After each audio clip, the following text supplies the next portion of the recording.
ഞാനൊന്ന് പുറത്ത് പോയി വരാൻ ലേറ്റ് ആയിട്ടുണ്ടായിരുന്നു കേട്ടോ. അപ്പോഴേക്കും മോൻ ട്യൂഷൻ കഴിഞ്ഞ് വന്നിട്ടുണ്ടായിരുന്നു. അവനൊന്നും ഉണ്ടാക്കി വെച്ചിട്ടുണ്ടായിരുന്നില്ല. അപ്പോൾ പെട്ടെന്ന് ഉണ്ടാക്കാൻ പറ്റിയ എന്തെങ്കിലും എന്ന് വിചാരിച്ച് വേഗത്തിലൊരു മഗ്ഗ് കേക്കാണ് കേട്ടോ ഞാൻ ഉണ്ടാക്കിയെടുക്കാൻ പോയത്.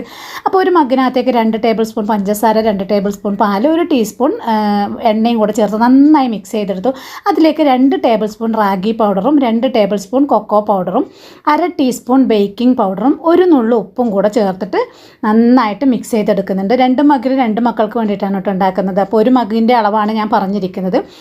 അപ്പോൾ ഇതേ നന്നായി മിക്സ് ചെയ്തെടുത്ത് മൈക്രോവേവിലാണ് കേട്ടോ. അപ്പോൾ 2 മിനിറ്റ് ഒന്ന് മൈക്രോവേവ് ചെയ്തെടുക്കാമെന്ന് വിചാരിച്ചു. അപ്പോഴേക്കും പെട്ടെന്ന് തന്നെ ആയി കിട്ടുമല്ലോ. അപ്പോൾ ഇതേ മൈക്രോവേവിലേക്ക് 2 മഗ്ഗും വെച്ച് കൊടുത്തിട്ടുണ്ട്. ഇനി 2 മിനിറ്റ് സമയം കൊടുത്ത് ഒന്ന് മൈക്രോവേവ് ചെയ്തെടുക്കുമ്പോഴേക്കും അടിപൊളി chocolate ragi mug cake ready ആയിട്ടുണ്ട്. അപ്പോൾ മോൾക്ക് എന്തായാലും ചോക്ലേറ്റ് ഭയങ്കര ഇഷ്ടമായതുകൊണ്ട് അവൾ പറഞ്ഞു ഇത്തിരി ചോക്ലേറ്റ് മെൽറ്റ് ചെയ്ത് ഒഴിക്കാൻ വന്നു. അപ്പോൾ ഞാനൊരു ഇത്തിരി ചോക്ലേറ്റും കൂടെ മെൽറ്റ് ചെയ്ത് മേലെ ഒന്ന് ഗാർണിഷ് ചെയ്തു കേട്ടോ. അപ്പോൾ അടിപൊളി റാഗി ചോക്ലേറ്റ് കേക്കാണ് വെറും 2 മിനിറ്റ് കൊണ്ട്. അപ്പോൾ വീഡിയോ ഇഷ്ടമായ